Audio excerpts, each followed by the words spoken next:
नमस्कार मित्रांनो, स्वागत आहे तुमचं तुम्हा सर्वांच्या आवडत्या चॅनल दररोज नवीनवर. तर बघा मित्रांनो, दररोज नवीनच्या आजच्या व्हिडिओमध्ये 9 डिसेंबरच्या वन लाईनर स्वरूपाच्या करंट अफेअर्सची माहिती आपण या ठिकाणी पाहणार आहोत. व्हिडिओला थोडाही वेळ न घालवता सर्वात अगोदर तुम्हाला सूचना आहे, जर तुम्ही व्हिडिओवर नवीन असाल तर व्हिडिओला लाईक करा, व्हिडिओला जास्तीत जास्त शेअर करा आणि आपल्या चॅनलला सबस्क्राईब केलं नसेल तर अशाच पद्धतीच्या करंट अफेअर्ससाठी आपल्या चॅनलला सबस्क्राईब करून घ्या. दररोज सकाळी 6 वाजता तुम्हाला आपल्या मराठी भाषेत करंट अफेअर्स प्रोव्हाइड केल्या जात असतात. तर आपण व्हिडिओला सुरुवात करूया. पहिली स्लाईड तुमच्यासमोर मित्रांनो, मागच्या व्हिडिओमध्ये मी तुम्हाला एक प्रश्न विचारला होता. बघा, प्रश्न अशा पद्धतीचा होता, जगातील पहिल्या पोर्टेबल हॉस्पिटलचे अनावरण कोठे करण्यात आले आहे. 4 ऑप्शन्स तुम्हाला दिले होते आणि कमेंट बॉक्समध्ये तुम्हाला कमेंट करण्यासाठी सांगितलं होतं. तर बघा, 4 ऑप्शन्स होते, गुरुग्राम, बेंगलोर, मुंबई आणि लखनौ. तर याचं बरोबर उत्तर असणार आहे गुरुग्राम येथे जगातील पहिल्या पोर्टेबल हॉस्पिटलचे अनावरण करण्यात आलेले आहे आणि याची सखोलमध्ये माहिती तुम्हाला मी अगोदरच दिलेली आहे. आता पुढची स्लाईड तुमच्यासमोर ओपन झाली. अतिशय महत्त्वाची वन लाईनर स्वरूपाची करंट अफेअर असणार आहे, वहीमध्ये लिहून घ्यायची आहे. तर बघा, सरकार मिशन शक्ती अंतर्गत टप्प्याटप्प्याने सर्व राज्यांमध्ये नारी अदालत स्थापन करणार आहे. तर या संदर्भात काही महत्त्वाची माहिती. केंद्र सरकारच्या नुकत्याच झालेल्या घोषणेनुसार ते मिशन शक्ती अंतर्गत टप्प्याटप्प्याने सर्व राज्यांमध्ये महिला न्यायालये स्थापन करणार आहेत. केंद्रीय महिला आणि बालविकास मंत्री स्मृती इराणी यांनी ही घोषणा केली. पहिल्या टप्प्यात नारी अदालतच्या घटकाची अंमलबजावणी करण्यासाठी मंत्रालयाने आसाम राज्य आणि केंद्रशासित प्रदेश जम्मू आणि काश्मीरची निवड केलेली आहे. तुम्हाला मित्रांनो प्रश्न विचारला जाऊ शकतो की नारी अदालतच्या घटकांसाठी सुरुवात अगोदर कुठे त्या ठिकाणी निवड करण्यात आली आहे किंवा पहिल्या टप्प्यात कुठे त्या ठिकाणी नारी अदालत जे आहे ते सुरुवात होणार आहे. तर बघा, आसाम आणि केंद्रशासित प्रदेश जम्मू काश्मीरची निवड या ठिकाणी करण्यात आलेली आहे. त्यानंतर बघा, जम्मू काश्मीरमधील 2 जिल्ह्यांमध्ये हे न्यायालय स्थापन करण्यात येणार आहे. तुम्हाला प्रश्न विचारला जाऊ शकतो. त्यानंतर बघा, आसाममधील 7 जिल्ह्यांमध्ये नारी अदालत स्थापन करण्यात येणार आहेत. केंद्र सरकार महिलांची सुरक्षा आणि सक्षमीकरणासाठी मिशन शक्ती योजना राबवत आहे. मिशन शक्ती योजना कशासाठी आहे, तर महिलांची सुरक्षा आणि सक्षमीकरणासाठी मिशन शक्ती योजना या ठिकाणी राबवली जात आहे. महिलांना प्रभावित करणाऱ्या समस्यांचे निराकरण करून त्यांना राष्ट्र उभारणीत समान भागीदार बनवून महिलांच्या नेतृत्वाखालील विकासाला गती देण्यासाठी सरकार वचनबद्ध आहे. दुसऱ्या स्वरूपाची स्लाईड तुमच्यासमोर ओपन झाली आहे. अतिशय महत्त्वाची वन लाईनर स्वरूपाची करंट अफेअर असणार आहे. बघा, नुकताच नवी दिल्ली येथे साहित्य अकादमीच्या पुस्तक मेळाव्याचे आयोजन करण्यात आले होते. तर यामध्ये बघा, या संदर्भात काही महत्त्वाची माहिती. डिसेंबर 2023 मध्ये नवी दिल्ली येथे साहित्य अकादमी मेळाव्याचे आयोजन करण्यात आले होते.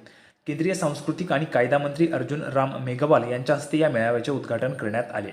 साहित्य अकादमीचा पुस्तक मेळा 9 डिसेंबरपर्यंत चालणार आहे. यात अनेक सांस्कृतिक कार्यक्रम आणि नामवंत साहित्यिक सहभागी होणार आहेत. यावेळी अर्जुन राम मेघवाल म्हणाले की राष्ट्र उभारणीत पुस्तकांनी महत्त्वाची भूमिका बजावली आहे. यावेळी 40हून अधिक महत्त्वाचे प्रकाशक पुस्तक मेळ्यात सहभागी होत आहेत. अनेक साहित्यिक कार्यक्रमांसोबतच कलावंतांचे सांस्कृतिक कार्यक्रमही पुस्तक मेळाव्यात दररोज त्या ठिकाणी सादर होणार आहेत. विविध भारतीय भाषांमधील सुमारे 50 लेखक आणि कलाकार या मेळ्यात सहभागी होत आहेत. साहित्य अकादमी मेळ्याची ही दुसरी आवृत्ती आहे. तुम्हाला प्रश्न विचारला जाऊ शकतो की साहित्य अकादमी जो काही मेळावा आता झाला होता तर त्याची ही कितवी आवृत्ती होती, तर ही दुसरी आवृत्ती आहे आणि नवी दिल्ली येथे साहित्य अकादमीचा जो काही पुस्तक मेळा आहे त्याचं आयोजन करण्यात आले होते.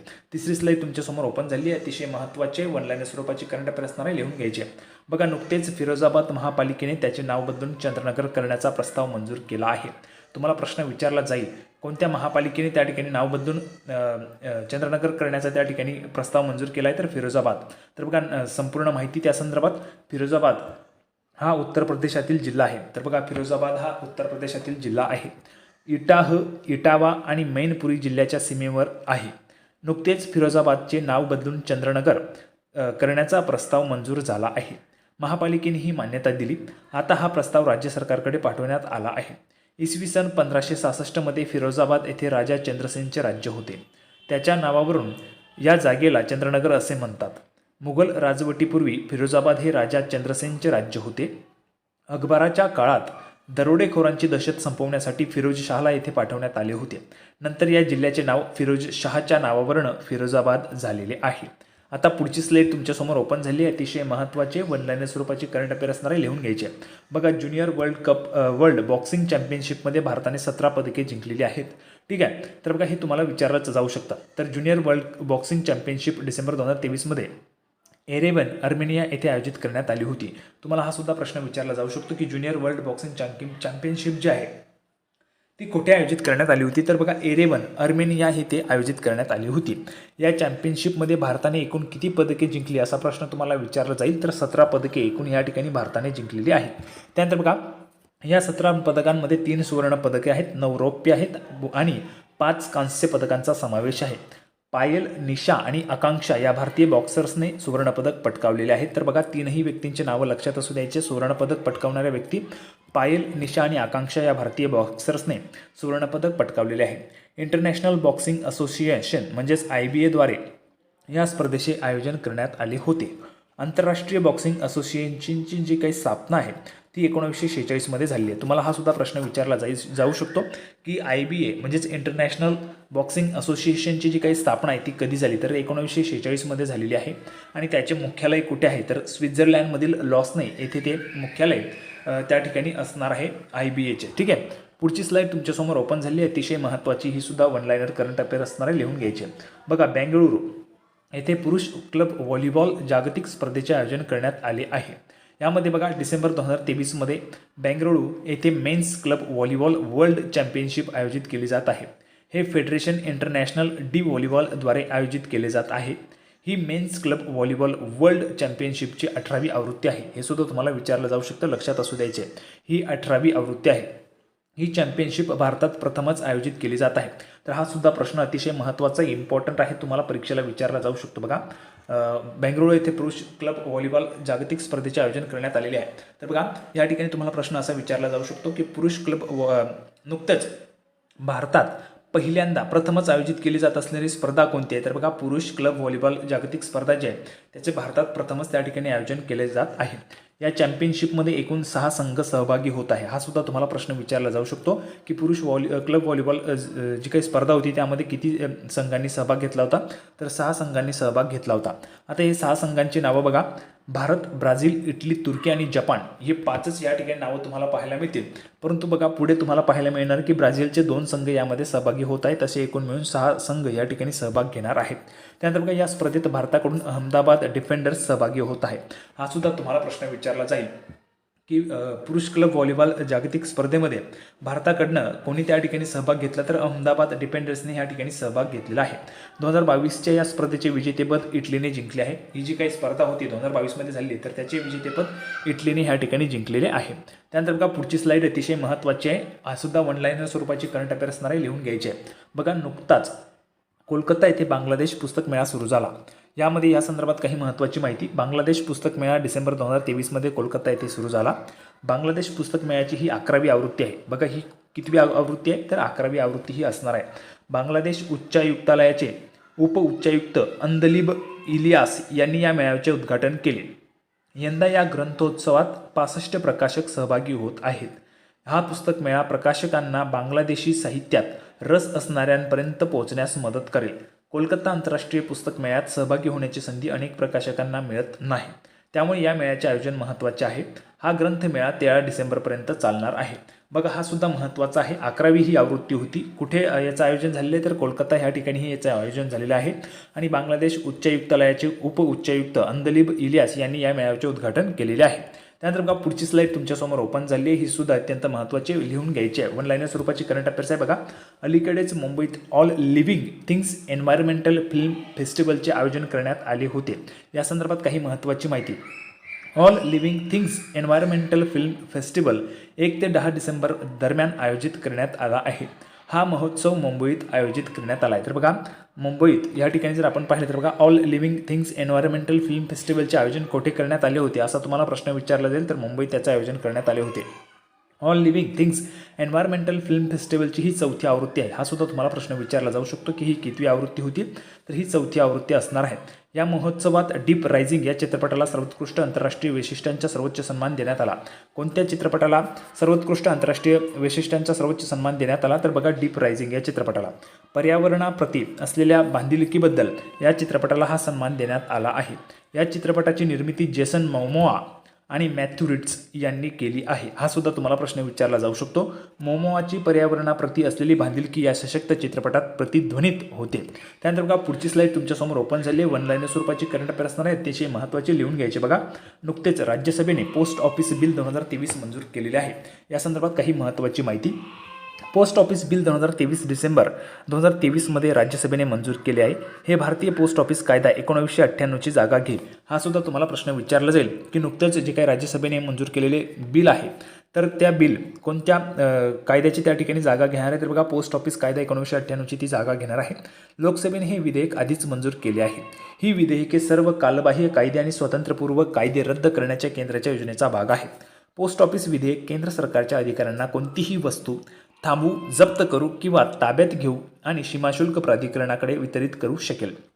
त्यानंतर बघा, आता भारतीय पोस्ट महासंचालकांना नियम बनवण्याचे तसेच सेवांसाठी शुल्क निश्चित करण्याचे अधिकार असतील. त्यानंतर बघा, केंद्र सरकार अधिसूचना जारी करून राज्याच्या सुरक्षिततेसाठी परकीय राज्यांशी मैत्रीपूर्ण संबंध आणीबाणी किंवा सार्वजनिक सुरक्षेसाठी पोस्टाने पाठवल्या जाणाऱ्या वस्तू पार्सलमध्ये अडथळे आणण्याचे किंवा अडवण्याचे अधिकार कोणत्याही अधिकाऱ्याला त्या ठिकाणी देऊ शकते. अशा पद्धतीचे हे पोस्ट ऑफिस बिल होतं. 9वी स्लाईड तुमच्यासमोर ओपन झाली आहे. अतिशय महत्त्वाचे वन लाईनर स्वरूपात करंट अफेअर्ससाठी असणार आहे. वहीमध्ये लिहून घ्यायचे. बघा, व्हाईस ॲडमिरल दिनेश त्रिपाठी यांची नौदल स्टाफचे व्हाईस चीफ म्हणून नियुक्ती करण्यात आलेली आहे. या संदर्भात काही महत्त्वाची माहिती. भारत सरकारने व्हाईस ॲडमिरल दिनेश के त्रिपाठी यांची नौदल उपप्रमुख म्हणून नियुक्ती केली आहे. सध्या मुंबईत मुख्यालय असलेल्या भारतीय नौदलाच्या वेस्टर्न कमांडच्या प्रमुखपदी व्हाईस ॲडमिरल त्रिपाठी 4 जानेवारी 2024 रोजी त्यांची नवीन जबाबदारी स्वीकारणार आहेत. तर बघा, 4 जानेवारी त्यांची जी काही नवीन जबाबदारी आहे, म्हणजेच ते या ठिकाणी नौदलाचे उपप्रमुख म्हणून त्यांची नियुक्ती झाली, तर ते 4 जानेवारी रोजी त्यांचा चार्ज त्या ठिकाणी घेणार आहेत. सध्याचे जे काही नौदलाचे उपप्रमुख आहेत व्हाईस ॲडमिरल S.J. सिंग यांच्या जागी ते त्या ठिकाणी 4 जानेवारी रोजी त्यांचा चार्ज स्वीकारणार आहेत. सध्याचे नौदलाचे उपप्रमुख व्हाईस ॲडमिरल S.J. सिंग हे पश्चिम नौदल कमांडरच्या भूमिकेत उतरणार आहे. व्हाईस ॲडमिरल त्रिपाठी यांनी संरक्षण मंत्रालयाच्या नौदल म्हणजेच एकात्मिक मुख्यालयातील कार्मिक प्रमुखांसह विविध प्रतिष्ठित भूमिकांमध्ये काम केलेले आहे. सैनिक स्कूल रिवा आणि नॅशनल डिफेन्स अकादमी खडकवासलाचे माजी विद्यार्थी ते जुलै 1985 मध्ये भारतीय नौदलात सामील झालेले आहेत. कम्युनिकेशन आणि इलेक्ट्रॉनिक वॉरफेअरमध्ये तज्ज्ञ असलेल्या त्रिपाठी यांनी सिग्नल कम्युनिकेशन ऑफिसर आणि इलेक्ट्रॉनिक वॉरफेअर ऑफिसर यासारख्या आघाडीच्या युद्धनौकांवर महत्त्वाच्या भूमिका बजावल्या आहेत. त्यांनी गाइडेड मिसाईल डिस्ट्रॉयर INS मुंबईचे कार्यकारी अधिकारी आणि प्रधान युद्ध अधिकारी म्हणूनही काम केलेले आहे. पुढची स्लाईड तुमच्यासमोर ओपन झाली आहे. या अगोदर बघा, काही महत्त्वाच्या ज्या काही नियुक्त्या आहेत संरक्षण क्षेत्रातील त्यासुद्धा अतिशय महत्त्वाच्या आहेत. बघा, संरक्षण क्षेत्रातील अलीकडील नियुक्त्या. तर बघा, स्पेशल प्रोटेक्शन ग्रुप म्हणजेच ESPGचे प्रमुख कोण झाले? तर आलोक शर्मा.